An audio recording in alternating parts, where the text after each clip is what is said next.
Halo semuanya, Alur 2D di sini dan ini alur cerita anime Roka no Yusa. Adelaide Meyer adalah protagonis utama dari anime ini. Dia merupakan salah satu pahlawan yang terpilih untuk mengalahkan Dewa Iblis. Sebelum terpilih menjadi pahlawan, ia mengaku jika dirinya orang terkuat di dunia. Lalu untuk membuktikan perkataannya, dia memulai perjalanan bersama seorang putri di kerajaan Vienna. Menurut legenda, Dewi Takdir akan memilih 6 pahlawan dan memberi mereka kekuatan. Di setiap generasi, ada 6 orang yang terpilih. Karena itulah, mereka dikenal sebagai 6 pahlawan bunga. Pada suatu hari, diadakan turnamen khusus untuk menemukan seorang pahlawan. Adelaide tiba-tiba datang, lalu mengatakan kepada orang-orang jika dirinya adalah manusia terkuat di dunia. Setelah Adelaide mengatakan hal itu, semua pasukan diperintahkan untuk mengepungnya. Akan tetapi, meskipun banyak pasukan sudah dikerahkan, semuanya dapat dikalahkan dengan begitu mudah. Bahkan, peserta yang bertanding di dalam turnamen itu pun tidak bisa menandinginya. Tapi sayangnya, semua orang tidak mengakui kekuatannya. Mereka malah mencaci maki karena Adelaide sudah mengacaukan turnamen tersebut. Pada akhirnya, Adelaide ditahan untuk menembus semua perbuatannya. 私、アドレッドさんのファンになりました。握手してください。変なメイドだな。 Walaupun sudah mengacaukan pertarungan suci, Adelaide tidak menyesali perbuatannya. Ketika ada seseorang yang mengunjunginya, dia masih beranggapan jika dirinya orang terkuat di dunia. Adelaide bilang sudah menjalani berbagai latihan yang sangat panjang. Dia telah menghabiskan banyak waktu demi melawan Dewa Iblis. Oleh karenanya, dia yakin tidak ada seorang pun yang lebih kuat dari dirinya. Dan jika memang menjadi yang terkuat, dia pasti akan menjadi yang terpilih menjadi pahlawan bunga. Setelah itu, Adelaide ditahan di tempat khusus selama waktu yang belum ditentukan. Kemudian saat Dewa Iblis mulai bergerak, Adelaide terpilih menjadi salah satu pahlawan bunga. Selain Adelaide, perempuan yang dulu berbicara dengannya juga terpilih menjadi pahlawan. Oleh karenanya, sesuai janji dia akan menemani perjalanan dalam pembasmian Dewa Iblis.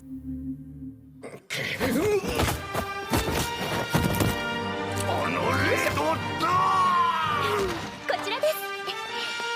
Perempuan yang menemani Adelaide itu bernama Nasetania. Dia adalah putri mahkota Vienna dan penguasa pedang di generasi saat ini. Pertama-tama, mereka akan pergi ke tempat persembunyian. Lalu saat mencapai negeri raungan iblis, semua pahlawan harus berkumpul di gerbang masuk. Dalam perjalanan, Nasetania mengambil apapun yang dia inginkan. Adelaide membayarnya dengan sisa uang yang dia bawa. Lalu saat mereka beristirahat, Nasetania memamerkan kekuatan yang telah dia dapatkan. Adelaide terlihat sangat marah karena semua itu hampir mengenainya. Nasetania bilang dia memang sedikit aneh karena kelakuannya itu orang-orang selalu memarahinya. Maka dari itu dia ingin meminta maaf kepada Adelaide. Namun semua perkataannya itu tidaklah benar. Dia mengerjai Adelaide karena merasa senang bisa melakukan perjalanan bersamanya. 史上最強が困った村人を放っておけるか。 Saat tiba di negeri Bukit Besi, mereka berhadapan dengan iblis yang menyerang para penduduk. Pada saat itu, Adelaide mengerahkan kemampuannya untuk menghambat pergerakan monster. Sedangkan Nasetania fokus menyerang dan menghabisinya. Tak lama setelahnya, Adelaide kembali ke medan pertempuran. Dia berniat untuk menyelamatkan gadis pengembara yang masih ada di desa. Lalu, saat Adelaide tiba di desa, dia melihat semua monster sudah dikalahkan. Sepertinya, gadis pengembara itu tidaklah ditinggalkan, melainkan dia sendiri yang berniat melawan semua monster. Saat Adelaide mendekatinya, perempuan itu malah menodongkan senjata ke arahnya.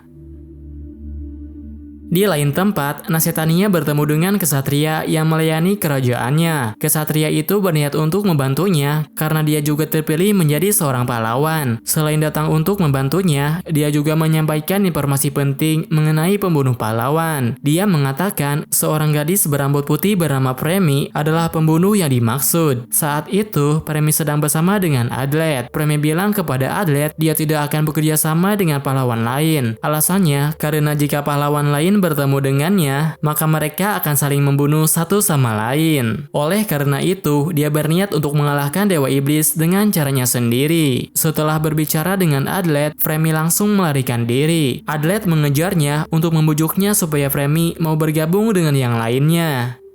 ボルドフ、とどめは私が。Di saat yang sama, Nasetania dan juga Goldov bertarung melawan monster yang masih tersisa. Kemudian, mereka mendapatkan pesan dari Adlet. Adlet bilang kepada Nasetania jika dirinya bertemu salah satu dari 6 pahlawan. Dia akan mengejarnya dan menyuruh Nasetania untuk melanjutkan perjalanan. Sementara itu, Adlet dan Fremi telah sampai di sebuah benteng. Menurut prajurit yang menjaga benteng itu, pahlawan lain sudah tiba di kuil 2 hari sebelumnya. Karena mereka juga akan pergi ke sana, penjaga mengajarkan bagaimana caranya untuk mengaktifkan penghalang. Ketika Adlet dan Fremi berada di sebuah lembah, tiba-tiba saja terjadi pertarungan di antara mereka. Nasetania menyerang Fremi yang sedang berjalan bersama Adlet. Fremi segera menghindar sambil melakukan serangan balik. Sedangkan Adlet berusaha sebisanya untuk menghentikan pertarungan tersebut. Adlet terkejut karena perkataan Fremi yang sebelumnya benar-benar terjadi. Saat pahlawan lain bertemu Fremi, mereka berniat membunuhnya. Adlet memberitahu Nasetania jika Fremi itu adalah pahlawan. Fremi memiliki lambang bunga pada tangan kirinya. Walaupun Fremi memiliki simbol yang sama seperti mereka, Nasetania masih menganggapnya sebagai pembunuh pahlawan. Dia sudah membunuh beberapa orang yang berpotensi menjadi pahlawan. Meskipun Fremi mengakui kesalahannya, tapi Adlet tetap menerimanya sebagai rekan. Walaupun dulunya adalah musuh, tapi saat ini dia adalah kawan mereka. Adlet mengatakan kalau mereka tidak setuju, dia akan berjuang bersama Fremi. Lalu setelah mendengarkan perkataannya itu, Nasetania mempercayakan semuanya kepada Adlet. Mereka setuju untuk kembali melakukan perjalanan bersama Fremi. Akan tetapi saat berada di dekat kuil, ada segerombolan monster yang menyerangnya. Kemudian ketika semuanya fokus bertarung, Nasetania menyuruh Adlet pergi lebih dulu memasuki kuil. Lalu saat semuanya masuk ke dalam kuil, perisai di dalam kuil itu sudah lebih dulu diaktifkan. Hal ini mengakibatkan mereka terperangkap dan tidak bisa keluar dari tempat tersebut.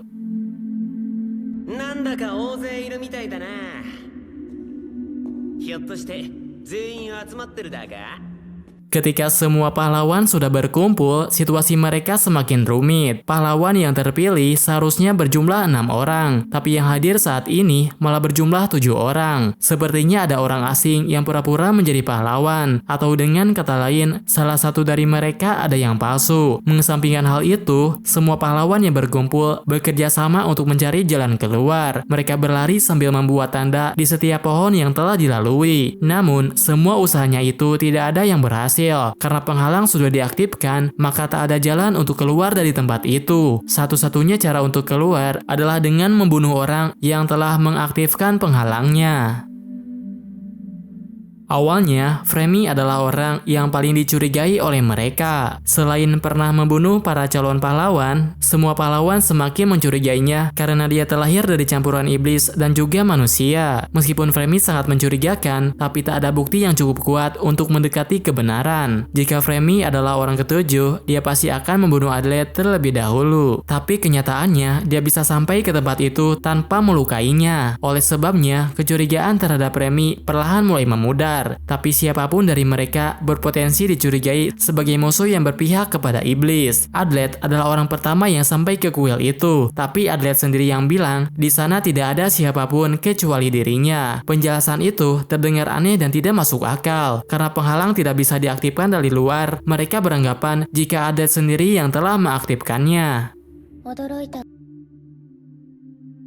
Karena tidak bisa memberi penjelasan yang masuk akal, hampir semua pahlawan mencurigai Adlet. Sedangkan Adlet yang kehabisan cara untuk membela diri, menyalahkan Han sebagai pelakunya. Tapi setelah semua hal itu telah terjadi, tidak ada lagi yang percaya dengan perkataan Adlet. Bahkan saat Goldov dimintai untuk berpendapat, tanpa ragu-ragu dia langsung menyerang Adlet. Setelah Goldov, yang lainnya juga ikut menyerang. Untuk mengatasi situasi tersebut, satu-satunya cara yang dipikirkan oleh Adlet adalah dengan menyerang Fremi. Dia mengancam semua pahlawan akan membunuh Fremi. Dengan ini, kecurigaan terhadapnya semakin meningkat. Miura bilang, Adlet seakan seperti sedang menggali kuburan sendiri.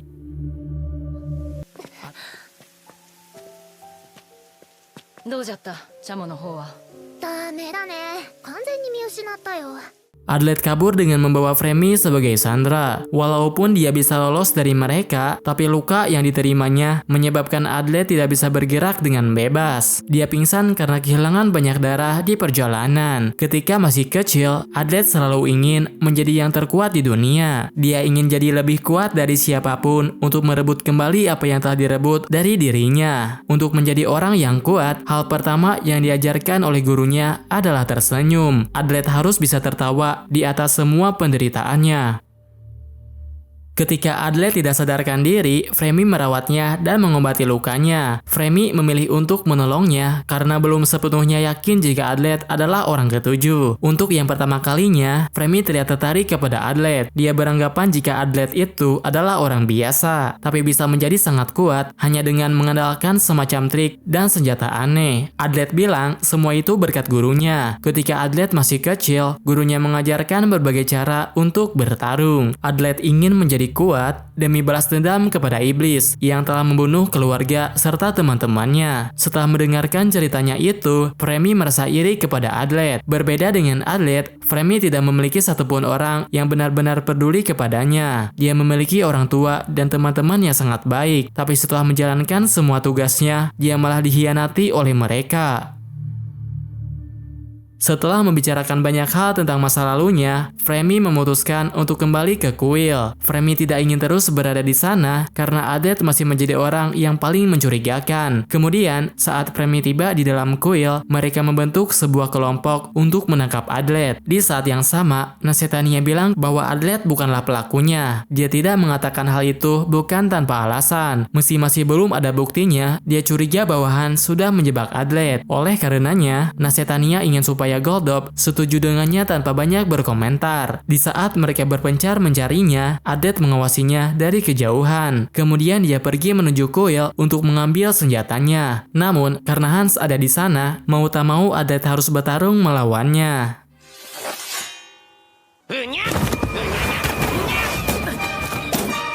Saat berada di depan kuil, Hans hampir menangkap Adlet. Dia masih bisa lolos karena masih punya beberapa bom. Kemampuan bertarung Hans ternyata jauh lebih kuat dari yang diperkirakan. Pada akhirnya, Adlet menyerah saat bertarung melawannya. Walaupun begitu, dia masih punya cara lain untuk menghadapinya. Adlet berniat untuk meyakinkan Hans bahwa dirinya bukan orang ketujuh. Pada saat itu, Adlet memiliki kesempatan untuk membunuh Hans, tapi dia dengan sengaja membuang kesempatan itu. Jika Adlet adalah orang ketujuh, sangat mustahil bagi dirinya untuk melakukan hal tersebut. Sebagai mantan pembunuh bayaran, Hans bisa memakai teknik halusinasi untuk mengetahui kebenaran dan bisa menciptakan kondisi di mana orang merasakan kematian. Di saat itulah dia bisa melihat bohong atau tidaknya seseorang.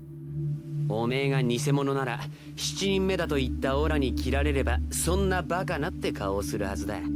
Hans pun percaya jika Adlet adalah pahlawan yang sebenarnya. Mereka menyelidiki kuil untuk mencari tahu bagaimana cara musuh mengaktifkan penghalangnya. Sayangnya, mereka tidak bisa menemukan petunjuk apapun. Kemudian tak lama setelahnya, Adlet menyadari sesuatu yang sangat penting. Untuk mengetahui jawabannya, dia perlu membicarakannya dengan Shamo. Lalu saat mereka berdua bertemu dengan Shamo, Shamo berniat untuk memusuhi semua pahlawan. Shamo merasa jika dirinya sudah cukup kuat untuk mengalahkan Dewa Iblis. Oleh karena dia akan membunuh satu persatu pahlawan sampai identitas pahlawan palsu bisa terungkap.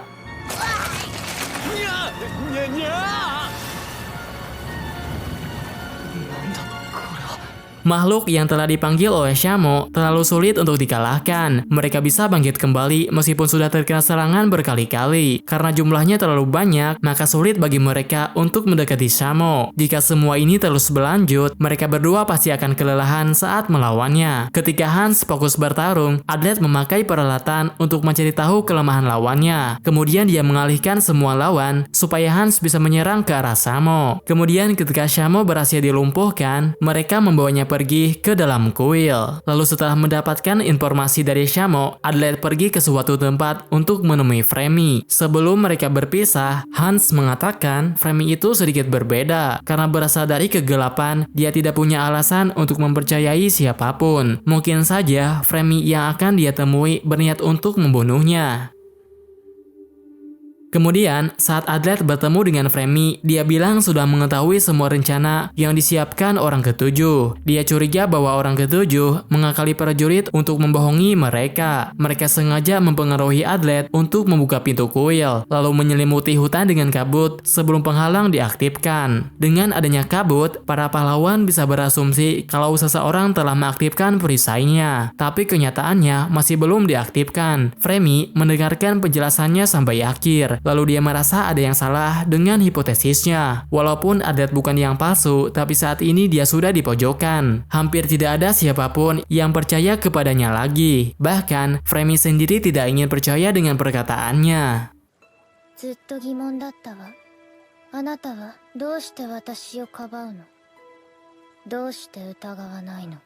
Ketika Fremi menodongkan senjata ke arahnya, Adlet memberi tahu alasan kenapa dia selalu menolong dan melindunginya. Sejak pertama kali bertemu, perasaannya tidak berubah. Dia sadar kalau dirinya menyukai Fremi pada pandangan pertama. Namun, tanggapan yang diberikan oleh Fremi sangat berbeda dengan apa yang diharapkan. Fremi malah semakin yakin jika Adlet adalah musuhnya. Sejak saat itu, situasi Adlet semakin tidak diuntungkan. Miura juga memperburuk situasinya dengan mengatakan kepada semua orang bahwa Adlet adalah orang ketujuh. Satu-satunya orang yang masih percaya Adlet hanyalah Han saja. Tapi dia tidak bisa melakukan apa-apa karena pergerakannya dibatasi oleh Shamo. Setelah mendengarkan perkataan Maura, Nasetania terlihat sangat kecewa terhadap Adlet. Dengan emosi yang sudah tidak terkendali, dia berniat akan menggunakan seluruh kekuatan untuk membunuh Adlet. Dengan ini, maka ada 4 pahlawan yang sedang mengincar Adlet.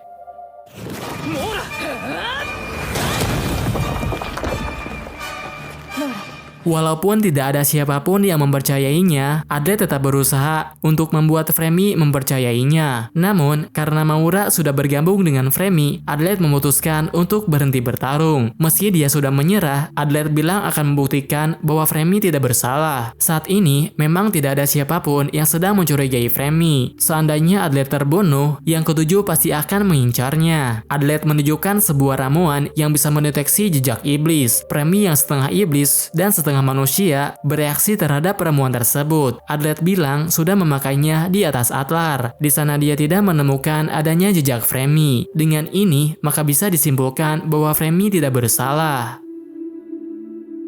Melihat Adlet yang mati-matian membelanya, membuat Fremi tersentuh dan mulai percaya kepadanya. Sedangkan Maura menganggapnya sebagai pria yang menakutkan. Dia tetap tidak percaya jika Adlet adalah pahlawan yang sebenarnya. Untuk saat ini, Fremi berada di pihaknya, tapi dia mendapatkan masalah lain yang lebih rumit. Nasetania menggunakan serangan berskala besar ke arah Adlet. Kemudian saat Goldop memasuki area pertarungan, dia terlihat sangat serius untuk menyerang Fremi. Adlet segera melindunginya. Fremi menggunakan beberapa granat, kemudian memukul mundur lawannya. Untuk saat ini, mereka berdua benar-benar kewalahan. Adlet tidak punya pilihan lain selain meninggalkan Fremi untuk bertemu dengan Hans. Ketika Adlet sampai di depan kuil, dia tidak sempat menemui Hans. Nasetania menyerangnya sampai Adlet kehilangan banyak darah. Meskipun kondisinya semakin mengenaskan, tapi dia tetap berusaha agar tidak terbunuh. Lalu saat Goldop menyerangnya, dia berterima kasih karena tidak perlu lari lagi. Adlet merasa beruntung karena terlempar ke sebuah tempat di mana semuanya sudah berkumpul. Di saat itulah dia menjelaskan semua kebenarannya. Setelah berkali-kali mengalami situasi yang mengerikan, pada akhirnya Adlet bisa membuktikan bahwa dirinya tidak bersalah. Dia juga berhasil membongkar semua rencana jahat yang dilakukan oleh pahlawan palsu. Selanjutnya, Maura dicurigai sebagai pelaku utamanya. Namun, dia dibuktikan tidak bersalah karena Shamo dan Hans menemukan fakta yang sebenarnya. Cara untuk mengaktifkan penghalang bukan hanya meletakkan pedang di altar saja, tapi dengan cara mengucapkan mantra lalu merusak prasasti yang tersimpan di dekat altar. Adlet masih mengingat semuanya. Orang yang pertama kali mencabut pedang di altar itu adalah Goldov. Kemudian Adlet mengulanginya dengan memberikan persembahan. Lalu di saat terakhir, Nasetania menggunakan pedang untuk memecahkan prasasti. Dengan ini, maka bisa dipastikan bahwa Nasetania adalah pelaku yang sebenarnya. Adlet sama sekali tidak mengira jika Nasetania adalah pelakunya. Sejak awal perjalanan, dia sangat mempercayainya. Namun dia tidak bisa mengabaikan fakta tentang Nasetania yang menyuruhnya untuk memasuki kuil. Nasetania tidak bisa membantah tuduhannya. Dia mengaku jika dirinya adalah orang yang ketujuh. Dia menyesal karena tidak bisa membunuh seorang pun dari mereka. Walaupun rencananya sudah terbongkar, Nasetania tidak berniat untuk berhenti dari sini. Namun, rencananya itu sangat gila dan berbahaya. Tanpa merasa bersalah, dia berniat mengorbankan 500.000 orang dalam rencananya. Oleh karena itu, para pahlawan tidak punya pilihan lain selain membunuhnya. Meskipun saat ini belum bisa membunuhnya, tapi berkat adanya Adlet, semua pahlawan bisa melanjutkan perjalanan untuk menyelesaikan tujuan mereka.